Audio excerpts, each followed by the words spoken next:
Hello, ladies and gentlemen, and welcome back to the Multitap. I am OneWelshSheep, and I'm here with Calham64 Hello. and MysticSynthwave. Bonjour. And this here is a fan-made remake of Super Mario Bros. 1 called Super Mario Bros. Remastered. It takes everything you love about Mario Bros. 1 and it adds all this shit that you're seeing on your screen to the game that you can choose to turn on or off. It's really, really cool. One of the greatest fan projects I think I've seen in quite a while. I do say so myself. I'm convinced. I like how there's no music at the start as well. Yeah, I'm surprised they never added any music. But as you saw there quickly in the menu, there's new additional characters, and there's multiple versions of Super Mario Bros. That are included. But for the most of this playthrough, we're going to be mostly handling the original game, and I'll cover the latest stuff at the very end, essentially. Yeah. But yeah, as you can see, it's Super Mario Bros. Yep. We all know how this kind of goes. You run, you jump, you break the blocks, and Classic. Bob's your teapot. 40 years of this as well. That's wild. And it still holds up really well.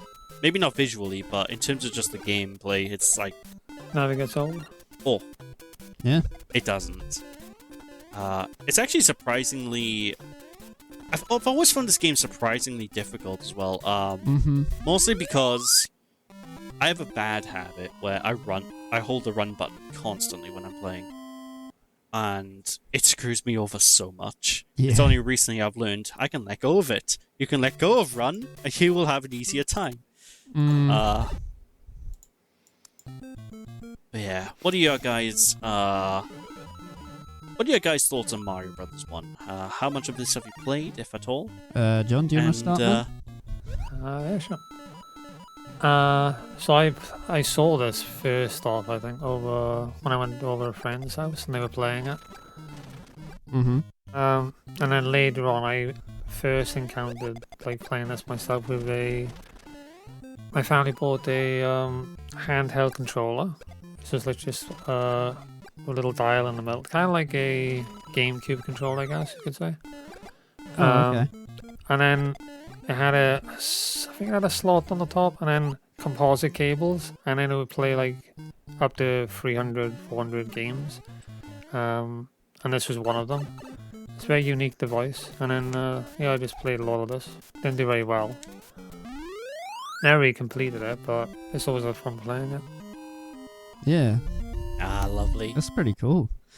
For me, I don't know when the first time I played this game was. I think my first time actually ever experiencing Super Mario Brothers was on Super Smash Bros. Brawl, the Masterpiece collection, because they had these demos of games in the game that you could play also. They had it for Ocarina of Time, Lilac Wars, all sorts.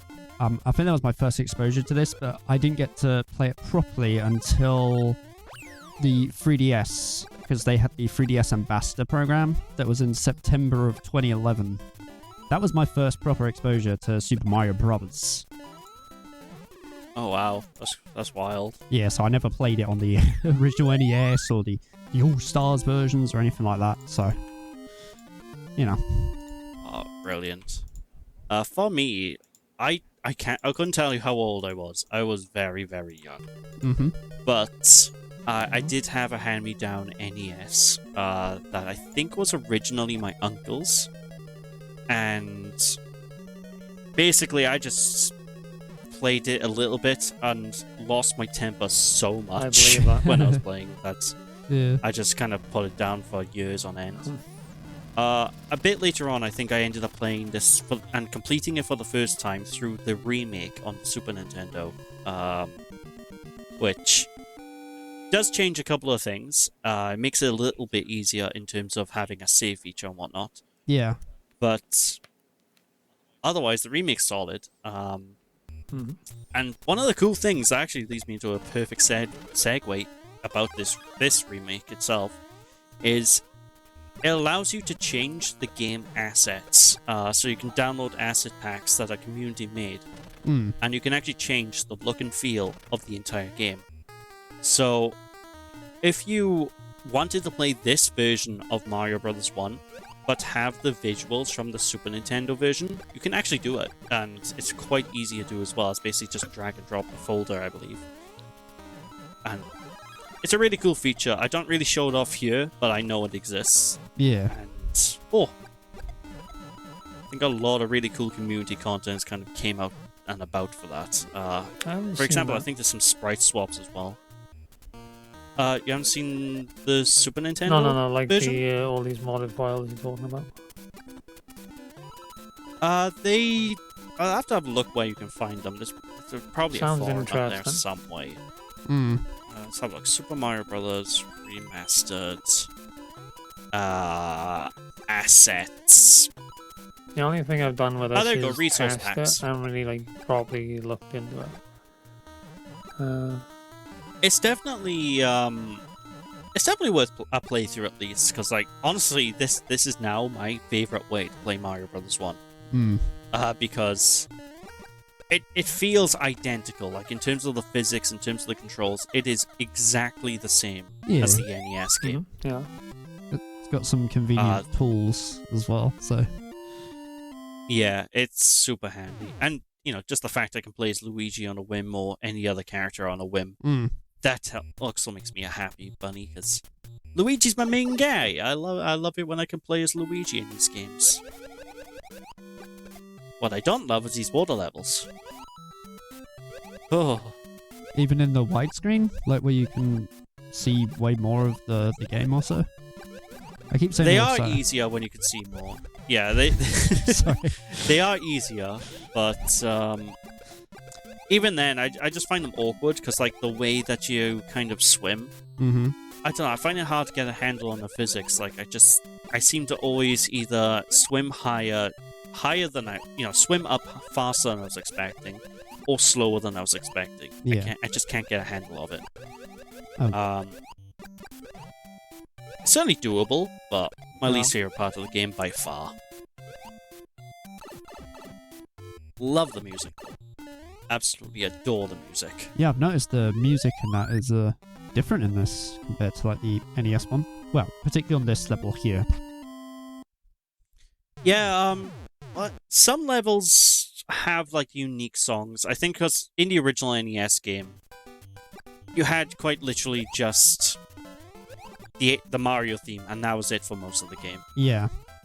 So I think the developers wanted to add a little bit more pizzazz. Hmm. I don't know if this music originates from anywhere else, because I know a lot of the Game Boy Color version of Mario Bros. 1, a lot of features from that are also in this.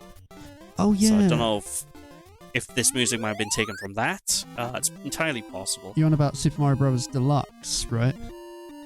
Yeah, that's right. Yeah. Which, honestly, apart from the screen crunch, it is an amazing version of Mario 1. Oh, wow. It's harder because you can't see as much, but I don't know, they did an incredible job of just porting Mario 1, adding extra features, extra content. If it weren't for the screen crunch before this version of the game, I would have said that would have been a definitive version. Essentially. Oh, sweet. Which is kind of wild. Has a bit of history towards it as well, because, technically, Super Mario Bros. Deluxe was the first in the Mario Advance series. Which is interesting. In fact, I believe Mario Advance 1 was originally going to be called Super Mario Bros. Deluxe 2, I think. I could be wrong about that, so don't quote me. Oh, right. But yeah, there's a lot of the same people worked on it, I believe. Toad. Oh, I love what they did with the snow world. Yeah, it looks so much better. Oh, it's just small little touches, like the snow particle effects floating from the screen. Yeah. The more Christmassy music. It just adds a ton. Got Christmas hats on the Goombas. The Goombas too. now wearing. Yeah. Oh, it's adorable. I don't know. A lot of love has gone into this this remake. I was actually surprised to find out, like, because this remake kind of came out, everybody was gushing about it, but the developer actually made a game before this, which was Super Mario World, and I don't know how that went, completely off my radar for years, because that's quite an old remake. And that's kind of the same thing as this, except just for Super Mario World, essentially. I think it's a little bit buggier, a little bit more jank, because it's an earlier game by the same guy. Yeah. But that's also a really cool project. Oh. Does this have the Minus World? Or Minus World, I think it was called? I haven't checked, but I will Google that for you now, because I'm not sure. I imagine so, because like this has things in it that are so off the wall unexpected that only the most hardcore Mario Brothers fans would actually know some of the features that exist. Like one of the game modes, for example, is based off of the PC version of Mario Brothers 1, which not many people know about. And it's a real PC version of Mario's 1 as well. It's like official. It's different, shall we say. John, do you know about the Minus World at all? I've heard of it, but I'm not really sure on it. So it's pretty much just like an extra level, and you find it by like performing a glitch in Super Mario Bros. Okay. Yeah. That's neat. Yeah, I forget what the... Yeah, it looks like the Minus World is in this. Oh, sweet. Awesome. Yeah.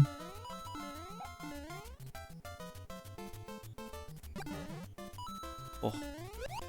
Yeah, did you want to explain the Minus World properly, Cal? You probably know more about it than I. Oh, the Minus World. No, I was just saying earlier.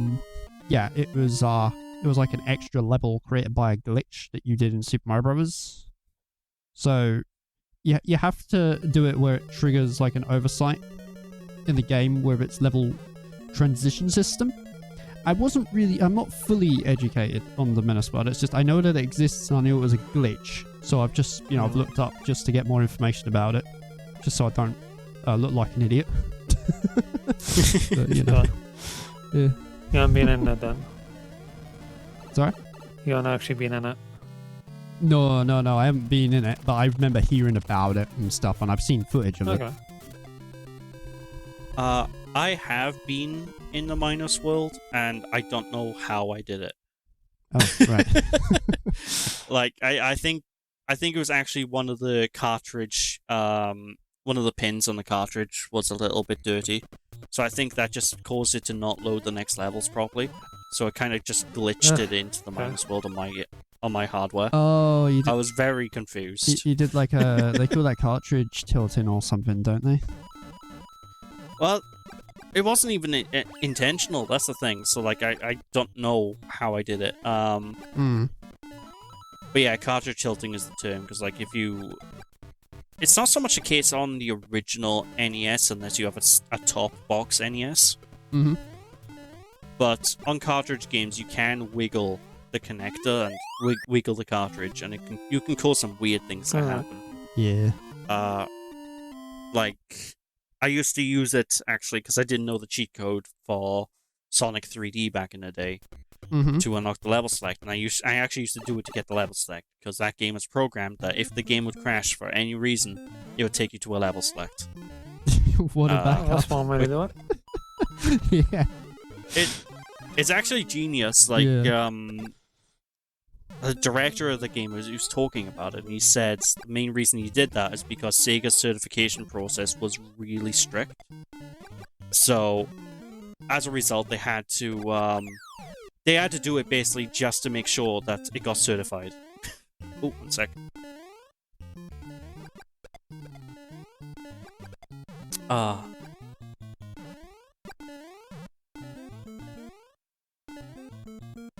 it's cool to see Toadette. Yeah, Toadette's really cool. Sorry, I got summoned. Bad timing. That's alright. That's all cool. Yeah, Toadette's really cool. I love that they added the extra characters. I don't think they play any differently, though. No. unfortunately. Well, I mean, does Peach... I'm guessing then Peach doesn't have her floating move from Super Mario Bros. 2? No. Ah, okay. Well, Peach isn't even playable in this one. Like, I think because you're still rescuing her. That makes sense. Although mods can... Oops. Mods can fix that, probably. Yeah. Speaking of, I'm actually looking at the resource packs page on... Jesus. I did not do very well in this level, as you can see. Yeah, the resource packs has its own GitHub page for Mario Brothers Remastered, so... You know, you can make this game look like Super Mario World if you like, if you prefer the art style of that. Okay. That's real nifty. Kind of crazy. Let me have a look. It's got loads of information, you know, custom characters, custom sprites. They got a screenshot of Link on the page showing you can play as Link. So, yeah, you can do a lot with this game in terms of modding. Oh, at least I'm glad I'm done with falling into that pit at the beginning. Falls into the pit at the end. Oh no, he made it. Yeah. Oh, thank God. I love the transparent cloud effect they added in this as well, where the clouds are in the foreground. Yeah, that's that. It's like, I think on the NES that was actually impossible to do, wasn't it? Transparency. At least without a lot. Yeah. At least without a lot of dithering. Mm. Which I don't like dithering effects. I really don't. I understand why they existed, but oh boy. Right. So this castle by here is actually a tricky one. I made it look very simple, but that's actually a maze. You need to go the right path, otherwise you can't progress. Once you know the path, it's probably one of the easiest castles in the game to beat. But, oh boy. That's the part that always confuses me, especially in like the World 8. Finding the right path for that. Oh my God. Oh, the one in World 8 is a bit of a palaver, because there are so many different routes you can take. Yeah. Like that's a true... I think it's more of a pipe maze, isn't it? Like you have to go through the correct pipe. Yeah, I believe it's pipe. There's a pipe and like actual path as well, I think. Oh gosh. Hey, beautiful. Ooh, we might actually get to see one of the new features of this version of the game as well. Never mind, we don't. Okay, so there is an option you can enable that will enable you to get 1-ups by getting combos on enemies like you can in newer Mario games. Oh, yeah. And it's a really cool feature. I always kind of miss it when I go back to classic Mario 1, because like you can still get it if you hop off a turtle like a million times, because everyone knows the 1-up glitch. Exactly 1 million. Well, pretty much, yeah. You can get as many as you want. Yeah. But outside of that, you're not getting the 1-ups with combos unless you do that glitch. This remaster allows you to enable it to get it with, you know. So if you get Starman, you run through like 15 enemies, you're gonna get a few extra lives. Which is great, because I always miss it. It's gonna bother me, I have no idea what this music's from. Yeah. Sorry? Good point about the music. I don't know what it's from either. I was just noticed Hammer Bro. That's all, I like Hammer Bro. Any fits? Oh, the Hammer Bros are the worst enemy in the game. Yeah. Yeah, the music's fantastic. I might have to check out to see if this is actually a custom-made song or if it's ripped from elsewhere. Because it's a weird thing, because it sounds vaguely familiar to me. Oh, you know what this actually gives me vibes of, actually? So, you know in Super Mario Odyssey, also, when you play as in the 2D sections, with the widescreen and stuff, that's what it kind of gives me vibes of. It's probably just because it's in widescreen. Yeah, that makes sense. I can't even overstate Sean Connery. Super Mario. Super Mario, what brings you to my lab? I lost my train of thought now. What was I saying? I have no idea. I got distracted by James Bond, dude. Sorry. Arabian Nights.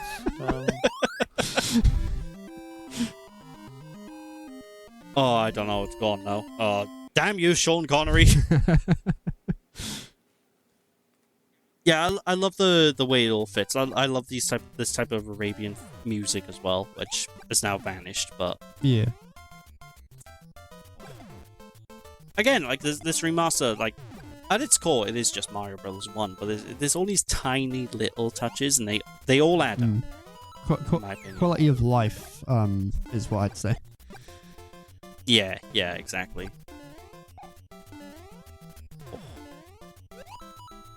Again, I think the thing that blows me away is just how accurate they made the physics. Because I don't know what game engine this is running in. I don't know if it's custom built or if it's Godot or what, but it just... Oh! It's so perfect. So, did you guys know that in this game, even back in its original release, I'm pretty sure there's a thing where if you get a game over, if you press a certain combination of buttons, you could just continue from where you last were, or at least at the beginning of the world that you died on. Yeah, I am aware of that. I can't remember the button combo either. Was it select and A, or hold down start and A? I can have a look. Something like that. Give me a minute. Yes, please, because I'm curious. But yeah, I remember I did used to abuse that when I was younger to try and get through. Like it's only weirdly enough, it's only recently I've been able to comfortably play this game and do it well. It's oh my god, it's very simple. So I'll let you finish. So I think I kind of had to learn how to play this game because I wanted to record this back in the day for my first Let's Play I was doing, which was the Super Nintendo version. So I had to basically knuckle down and learn how to play it well. And ever since then, the game's become a breeze for me to kind of run through. Not to say the game's easy, it's not. This is a really bloody challenging game. Yeah. But I don't know, I think I needed that extra motivation to like learn the game. If that makes any sense. So for where you resume from the start of the world, where you got a game over or so, yeah, you just hold down A and press start. Wait, really? Is that it? Yeah, just stay and press start. That's what it literally says. Oh, there we go. Yeah. Amazing. In the SNES remake, though, they changed it to give you a continue option on the game over screen. Yeah. A well welcome one, I say. Yeah. Like, I have a hot take about extra lives. Like, honestly, I think we don't need lives in games anymore. Like, I think they're a waste of time. Oh, yeah. That's my hot take. That's why, like, I kind of hope, like, a lot more collections are released just not so much give you save state options, because they're kind of a given now, but more so give you just unlimited live options. Because when it comes to retro games, that's how I prefer to play. I prefer to have the ability to have infinite continues, but I don't want to abuse save states, if that makes sense. That's my ideal method. Which is basically how I approach games with the power of emulation. Yeah, pretty much. The tool that keeps on giving. Oh, that poor piranha flower. I had it out for him. Good lord. Poor thing. Also, look at all these colours of the pipes. Yeah, that's really neat. Yeah, it's such a small touch, but it adds so much. Just makes the level pop a hell of a lot more. Oh. Was this background like the black sky in the original game? I think it was, wasn't it? I think so. I don't think it had the things, faded away in the background as much, or as many stars, but yeah, I'm pretty sure it's just like a black screen also. Yeah, it would make sense if it was just a black screen. It looks really pretty though. It's like, honestly, it's kind of fitting that we're recording this in late November, coming up to December time. Yeah. Because this just gives me a lot of Christmas vibes, honestly, this area of the game. So, I haven't played the NES version of Super Mario Bros. 3 properly. my first experience of that was on Super Mario Advance 4 for the Game Boy Advance. That's a great version of the game. Yeah. I don't think about it. I don't think I've ever completed it on the NES. I've always completed the Super Nintendo version or advanced version, so the NES one, that might be a neat little challenge. The NES one, I believe, doesn't have saving, so you have to just play through the whole thing in one shot. Yeah, I believe that's the case. Unless, once again, emulation. Yep. Yes. The gift that keeps on giving. That it is. Also, I do notice, like, some of these later castles are just retreads of earlier castles, just a bit harder. Like, I think the layout of this one is basically just, like, either the first or second castle, just a bit harder again. I wonder if there was a time reason for that, or, like, I don't know, whoever was in charge of the level design just, it's like, we'll just copy and paste it and move along. Possibly.